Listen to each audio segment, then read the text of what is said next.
Bienvenue sur ma chaîne, Français Essentiel. Aujourd'hui, nous allons voir la signification du mot « procrastination ». Nous allons explorer sa définition, découvrir des synonymes, explorer des exemples d'utilisation courante, et même assister à un dialogue entre John et Mark où la procrastination est mise en lumière. Alors, restez avec moi et plongeons dans ce sujet intéressant. Définition.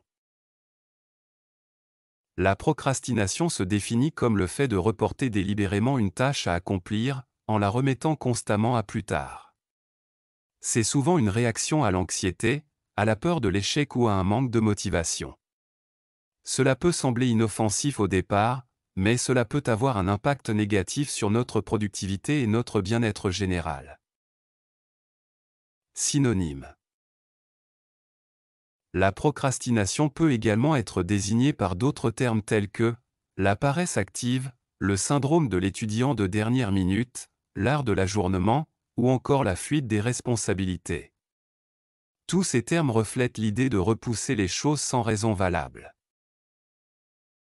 Maintenant, je vais vous présenter plusieurs exemples illustrant comment le mot procrastination peut être utilisé. 1.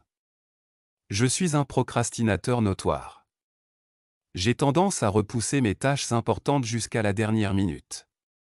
2. La procrastination est un problème courant chez de nombreuses personnes. Cela peut entraîner un stress et une baisse de productivité. 3.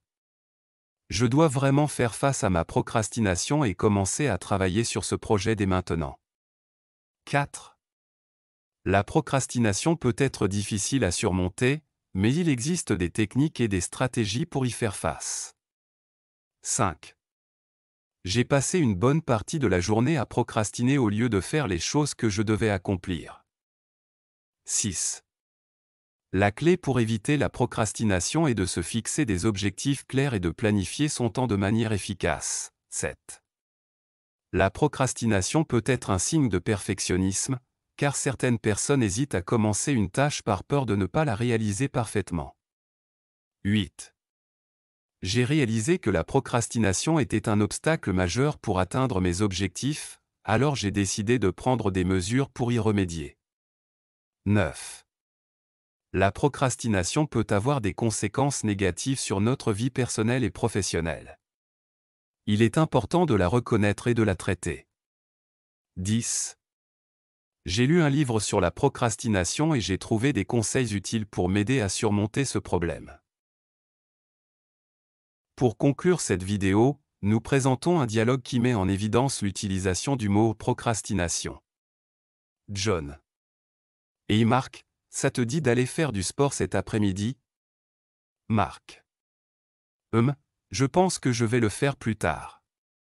J'ai quelques trucs à régler d'abord. John. Tu veux dire que tu vas encore procrastiner? Mark. Eh bien, peut-être un peu. Mais je vais m'y mettre, promis. John. Tu sais, la procrastination peut devenir une mauvaise habitude. Elle te retient de réaliser ton plein potentiel et de profiter pleinement de la vie. Pourquoi ne pas simplement te lancer maintenant? Mark. Tu as raison, John. Je vais arrêter de remettre les choses à plus tard et commencer à vivre l'instant présent.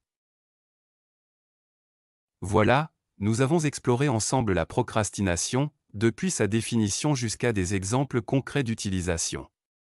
N'oubliez pas que la clé pour surmonter la procrastination est de prendre conscience de ses habitudes et de prendre des mesures pour y remédier. Alors, ne remettez pas à plus tard, faites ce que vous pouvez aujourd'hui et profitez pleinement de chaque instant. Merci d'avoir regardé cette vidéo.